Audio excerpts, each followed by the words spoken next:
Right now CM Revanth Reddy మాట్లాడుతున్నారు, live లో చూద్దాం. పార్లమెంట్ నియోజకవర్గానికి ఎంపీగా ఢిల్లీలో ప్రాతినిధ్యం వహించిన నేను మొన్న జరిగిన శాసనసభ ఉప ఎన్నికలలో శ్రీ గణేష్ను మీరు శాసనసభ్యుడిగా ఎన్నుకొని కాంగ్రెస్ పార్టీకి అండగా నిలబడ్డందుకు ఈ కార్యక్రమాన్ని కంటోన్మెంట్ శాసనసభ నియోజకవర్గం నుంచి ప్రారంభించి అందులో నేనే పాల్గొని మీ అందరితో కలవడానికి ఈరోజు ఈ కార్యక్రమానికి రావడం జరిగింది.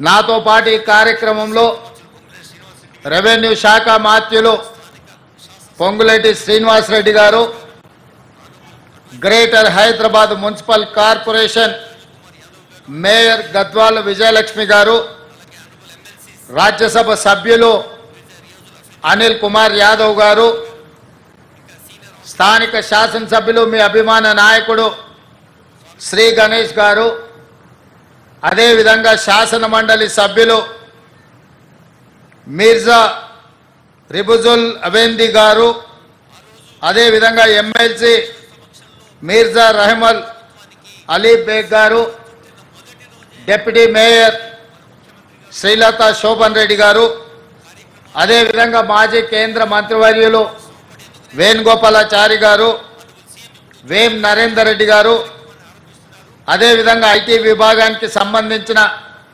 ముఖ్య అధికారులు, మున్సిపల్ శాఖకు సంబంధించిన ముఖ్య అధికారులు, ప్రభుత్వం యొక్క అధికారులు, కంటోన్మెంట్ ప్రజలందరూ ఈ ప్రారంభోత్సవ కార్యక్రమంలో పాల్గొని ప్రభుత్వం తీసుకురాబోతున్న ఒక మంచి ఆలోచనను ఫ్యామిలీ డిజిటల్ ప్రారంభంలో పాల్గొని ఇది ప్రజలకు అందుబాటులో తీసుకురావడానికి విచ్చేసినందుకు మీకు అందరికీ మనస్ఫూర్తిగా ధన్యవాదాలు తెలియజేస్తున్నా.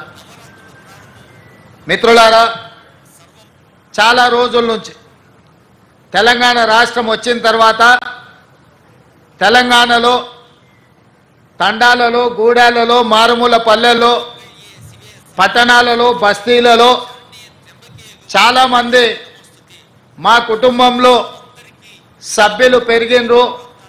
వాళ్ళకి రేషన్ కార్డు కావాలి, రేషన్ కార్డు ఉంటేనే ప్రభుత్వ సంక్షేమ పథకం వస్తుంది అని చెప్పి 10 సంవత్సరాలు చెప్పులు అరిగేలా ప్రభుత్వ కార్యాలయాలు చుట్టూ తిరిగి వేసారి గత ప్రభుత్వం చంద్రశేఖరరావు గారి కుటుంబం ఉంటే మా కుటుంబానికి రేషన్ కార్డు రాదు అన్న ఆలోచనతోటి మీరు వాళ్ళను ఓడించి కాంగ్రెస్ పార్టీని, ఇందిరమ్మ రాజ్యాన్ని అధికారంలోకి తీసుకొచ్చింది.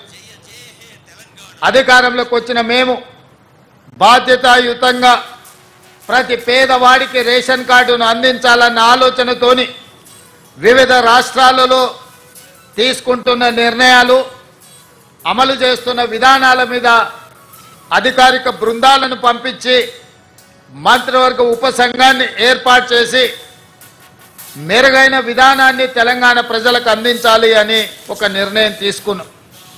ఈ అన్ని విధానాలను పరిశీలించిన తర్వాత అది రాజస్థాన్ కావచ్చు, హర్యానా కావచ్చు, మహారాష్ట్ర కావచ్చు, కర్ణాటక కావచ్చు, వివిధ రాష్ట్రాలలో జరుగుతున్న అమలవుతున్న విధానాలను, తెలంగాణ రాష్ట్రంలో గతంలో అమలు చేసిన విధానాలను అన్నిటిని కూడా అంచనా చేసి సరిపోల్చి చూసి ఒక నూతన విధానాన్ని ఈరోజు పైలట్ ప్రాజెక్ట్ కింద మనం ప్రారంభించినాం.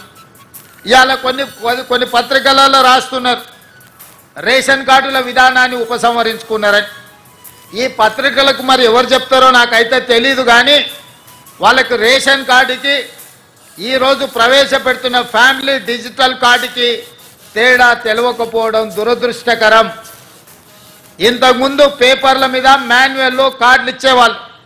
Ration card separate, Aarogyasri card separate, లేదా అదేవిధంగా రైతు బీమా, లేకపోతే రైతు బంధు, షాదీ ముబారక్, కళ్యాణ లక్ష్మి, ఆసరా పెన్షన్, ఇట్లా ఏది చెప్పినా, అదేవిధంగా అసంఘటిత కార్మికులకు హెల్త్ ప్రొఫైల్కు సంబంధించిన విధానాలు ఎక్కడికక్కడ ఏ డిపార్ట్మెంట్ ఆ డిపార్ట్మెంట్ దాదాపుగా 30 శాఖలు 30 రకాల సమాచారాన్ని సేకరించి ఎవరికి వాళ్ళ దగ్గర నిక్షిప్తం చేసుకోవడం వల్ల అసలు కుటుంబ సభ్యులు ఎవరు, ఆ కుటుంబంలో రేషన్ కార్డ్ అర్హత ఉన్న వాళ్ళు ఎవరు, పెన్షన్కి అర్హత ఉన్న వాళ్ళు ఎవరు, రైతు బీమాకి అర్హత ఉన్న వాళ్ళు ఎవరు, రైతు బంధుకు అర్హత ఉన్న వాళ్ళు ఎవరు, ఫీజు రియంబర్స్మెంట్కి అర్హత ఉన్న వాళ్ళు ఎవరు, ఇందిరమ్మ ఇల్లుకు అర్హత ఉన్న వాళ్ళు ఎవరు, ఈ విధంగా చెప్పుకుంటూ వెళ్తే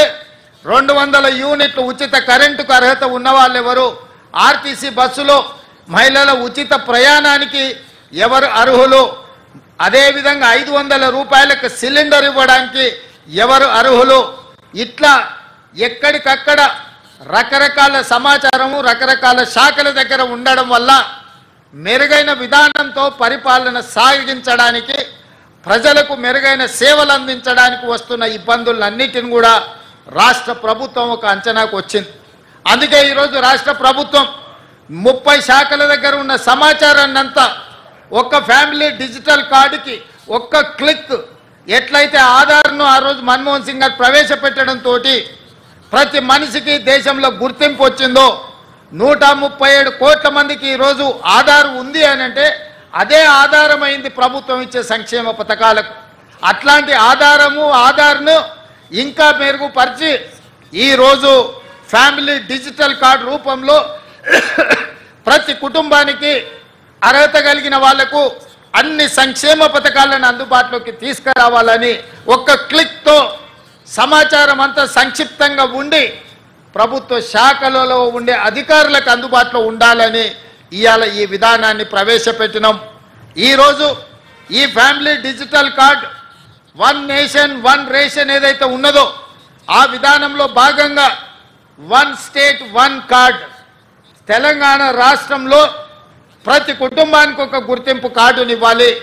ఆ గుర్తింపు కార్డులో వాళ్ళకు అందుబాటులోకి తీసుకొచ్చిన సంక్షేమ పథకాలన్నిటిని కూడా డిజిటలైజ్ చేసి కంప్యూటర్లో పొందుపరిచి ఏ శాఖ కావాలన్నా వాటిని చూడడానికి అర్హులైన వాళ్ళందరికీ సంక్షేమ పథకాన్ని అమలు చేయాలని ఈ విధానాన్ని తీసుకొచ్చినాము.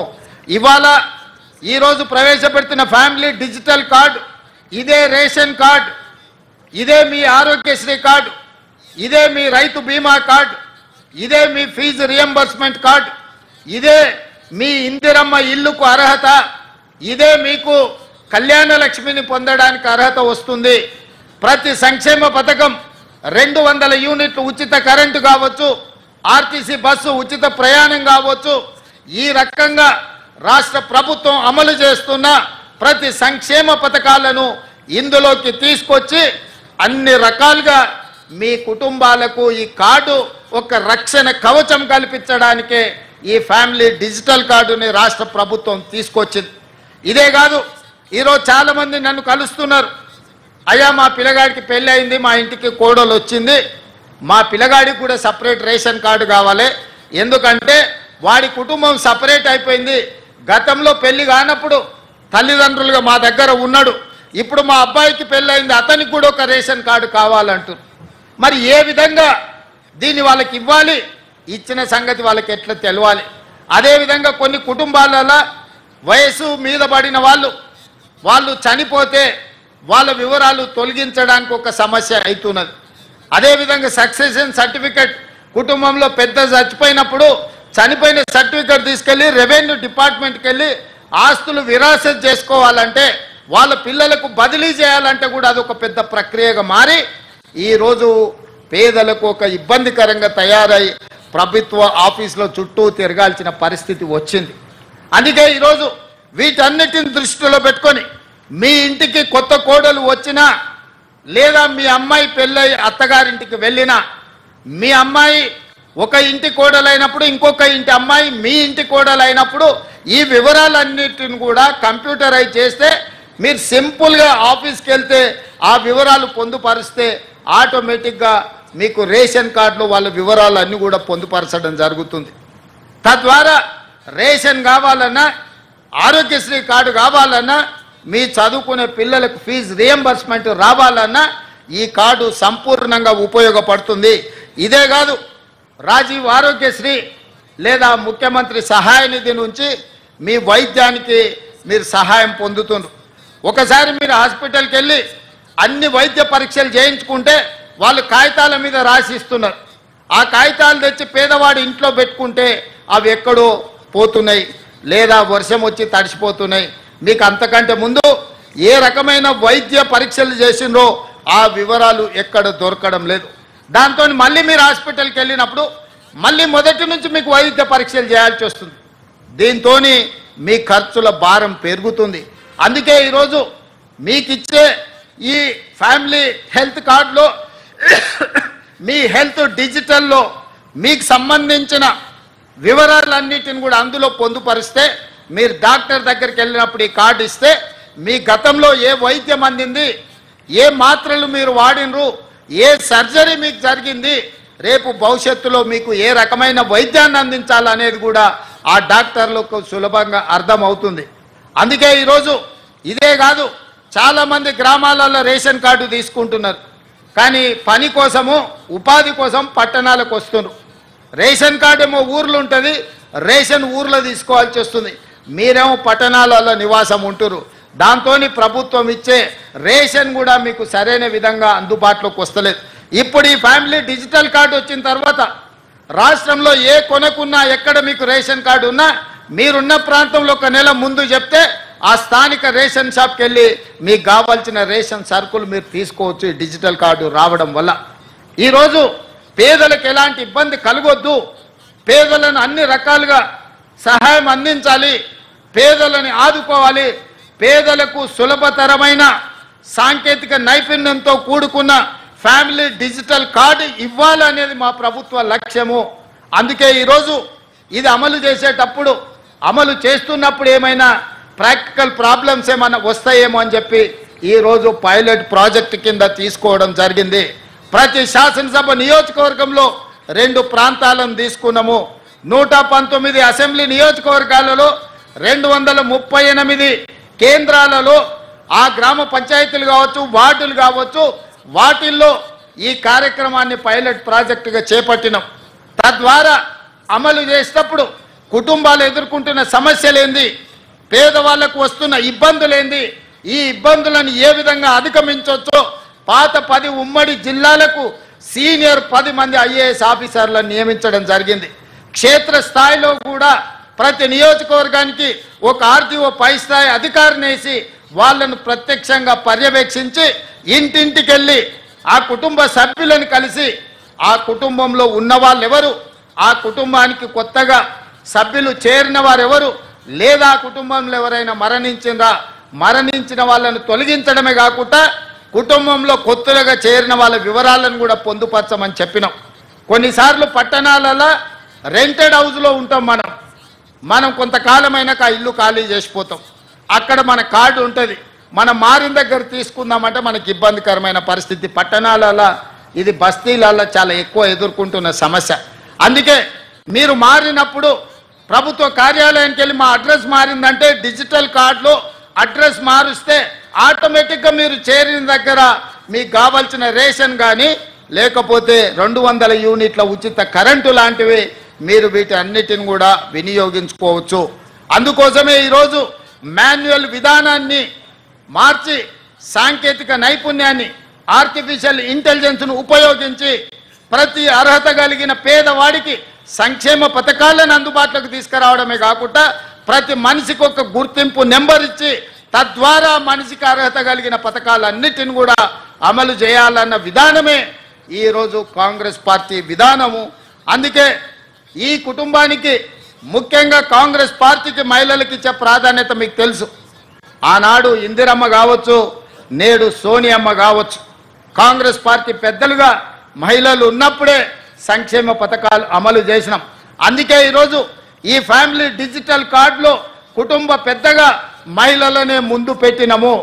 మహిళ చేతిలో కుటుంబ పెత్తనం ఉన్నప్పుడే ఆ కుటుంబం బాగుపడుతుంది, ఆ కుటుంబానికి వచ్చిన సంక్షేమ పథకాలు అమలు జరుగుతాయని విశ్వసించి ఈరోజు కుటుంబ పెద్దగా ఆ కుటుంబంలో ఉన్న పెద్ద మహిళను కుటుంబ పెద్దగా ఈరోజు పొందుపరిచిన